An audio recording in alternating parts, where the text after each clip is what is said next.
Viewers, অনেকেই আমাকে বলে যে ভাই কাটিংটা কিভাবে কাটে আর কি গাছটা নিতে হবে, গাছটা কেমন হইতে হবে, এটা অনেকেই ভাই আমার প্রশ্ন করে। তাইলে আপনাদের দেখাই, দেখেন এই যে গাছটা দেখেন, এটা কিন্তু একবার বাতি হয়ে গেছে।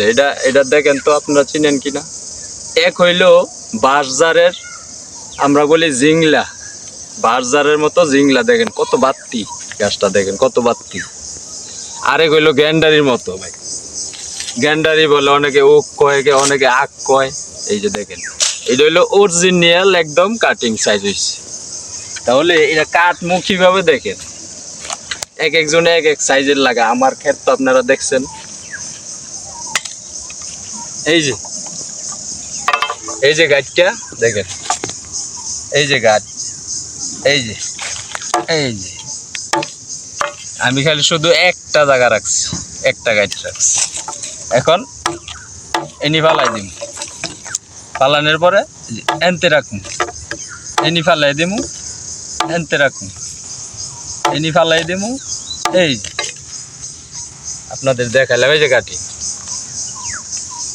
এই যে কাটি। অনেকে কি করে করজভাবে লাগাইতে, করজভাবে লাগাইলে আপনার ডাবল খরচ হইতেছে। আপনি একটা এনো লাগাইবেন, একটার থেকে আপনার এক সোফা ভরে যাবে। দুইটা একসাথে লাগাইলে লাভ কি? কোনো লাভ নাই। কারণ একটা করে লাগাইবেন, আপনার লাভ হবে, দুইটা একখানো দিবেন লস হইব। কারণ কাটিংয়ে তো পাইবেন কই আপনি, ঠিক আছে? এই হলো কাটিংটা কাটার সিস্টেম, ঠিক আছে?